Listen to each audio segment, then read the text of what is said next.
Hello students, আজকে আবার আমরা একটা জ্যামিতি শিখব। সপ্তম শ্রেণীর মধ্যশিক্ষা পর্ষদ বইয়ের কোষে দেখি 8.4 চ্যাপ্টারের 1 নম্বরের অঙ্কটা আমরা বা জ্যামিতিটা দেখব। ভিডিওটা শুরু করার আগে আমার চ্যানেলটাকে তোমরা প্লিজ সাবস্ক্রাইব করে দাও, যাতে আমি এই ধরনের ভিডিও দিলে তোমরা তার নোটিফিকেশনটা পাও। চলো তাহলে অঙ্কটা শুরু করি। মধ্যশিক্ষা পর্ষদ বইয়ের সপ্তম শ্রেণীর কোষে দেখি 8.4 চ্যাপ্টারের 1 নম্বর জ্যামিতি।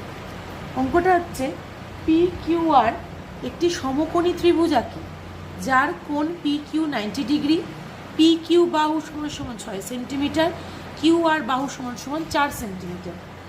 একটি সমকোণী ত্রিভুজ বলেছে। সমকোণী ত্রিভুজ মানে হচ্ছে যার একটি কোণ সমকোণ, মানে একটা ত্রিভুজের 3টে কোণ থাকে, তো এই যে আর 3টে কোণের মান আমরা আগের ভিডিওতে জেনেছি 180 ডিগ্রি হয়। এই 3টে কোণের মধ্যে একটি কোণ সমকোণ হয়, মানে একটা কোণের মান 90 ডিগ্রি হয়, যে কোনো একটা কোণের মান। সেই ত্রিভুজকে বলা হয় সমকোণী ত্রিভুজ।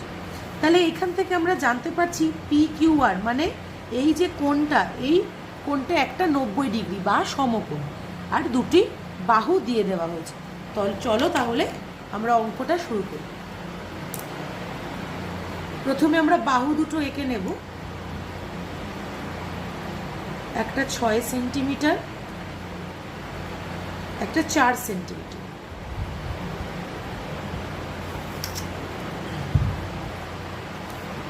P Q R 4 সেন্টিমিটারটা Q R. এই যে 90 ডিগ্রি কোণটা দিয়েছে, এই কোণটা কিন্তু আমরা চাঁদার সাহায্যে আঁকবো না, আমরা এটা কম্পাসের সাহায্যেই আঁকবো। আমি আরেকবার বলে দিচ্ছি কিভাবে কম্পাসের সাহায্যে আঁকা যাবে, তোমরা দেখে নাও। একটা যে কোনো সরলরেখা আমি নিলাম,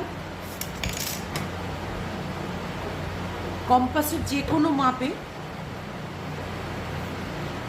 আমরা একটা অর্ধবৃত্ত আঁকলাম যাতে সরলরেখাটা ছেদ করে। দেখতে পাচ্ছ? এবার এই ছেদ বিন্দুতে ওই একই মাপ নিয়ে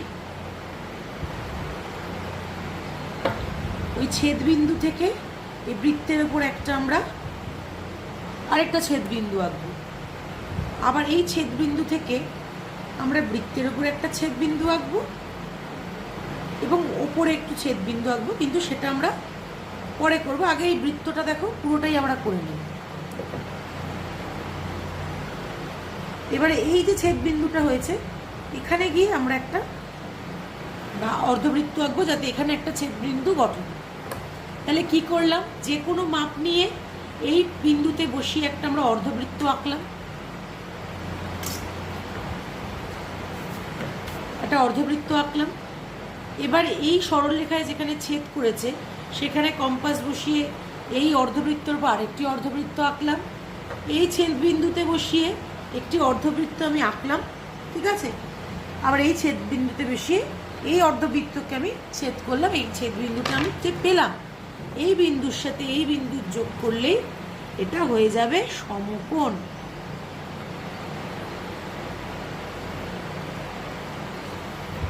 ঠিক আছে, এই হয়ে গেল সমকোণ। এটা হচ্ছে কিউ। দেখো মাঝখানে কিউ আছে, পি কিউ আর মানে উপরে পি কিউ আর হবে। এবার পি কিউটা লেখার আগে আমরা প্রথমে এটার মাপ নিয়ে নেবো। যে আমরা বাহুগুলো এঁকেছিলাম, এই বাহুগুলোর মাপ নিয়ে নেব।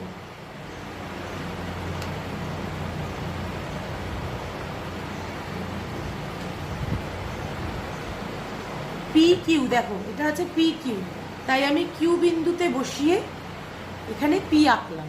তাহলে পি কিউ 6 সেন্টিমিটার যেরকম আমাকে বলেছে আমি সেটাই পেলাম। আমি এখানে কিউ এই জন্য লিখেছি কারণ কোনটা আমাকে দিয়ে দিয়েছে পি কিউ আর, মাঝখানে যেই নাম্বার বা অ্যালফাবেটটা থাকবে সেটাই কিন্তু এই কিউ এর বা এই কোণের, এই কোণটার মাঝে বিন্দুর নাম হবে, ঠিক আছে। এবার কি, তাই জন্য এরপরে কি করলাম, পি কিউতে আমরা মাপ নিয়ে কিউতে বসিয়ে পিটা আমরা মাপ করে নিলাম। তার ফলে কি হলো, পি কিউ 6 সেন্টিমিটার বলেছে, আমরা সেটা পেয়ে গেলাম। এবার দেখো কিউ আর 4 সেন্টিমিটার বলেছে।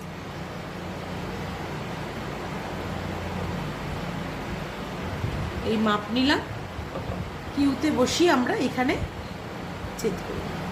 এটা হয়ে গেল আর 4 সেন্টিমিটার। এবার আর যদি আমরা এখানে আর এর মাপ নিতাম তাহলে আর কিউ আর এটা হতো 4, যদি এখানে মাপ নিতাম তাহলে এটা পি কিউ হতো 6। তাহলে তোমরা বাহু দুটো চেঞ্জ করতেই পারো, তাতে অসুবিধা নেই, কিন্তু সমকোণটা চেঞ্জ করা যাবে না। সমকোণের জায়গাতেই আঁকতে হবে, মানে 90 ডিগ্রি। আর এই ধরনের সমকোণ একে যদি ত্রিভুজ করতে হয় তোমাদের কম্পাসের সাহায্যেই এই ত্রিভুজের সমকোণটা আঁকতে হবে, চাঁদার সাহায্য নিলে হবে না। তাহলে আমরা ত্রিভুজ আঁকলাম পি কিউ আর, যার কোণ পি কিউ আর সমান সমান 90 ডিগ্রি, পি কিউ সমান সমান 6 সেন্টিমিটার, আর কিউ আর সমান সমান 4 সেন্টিমিটার।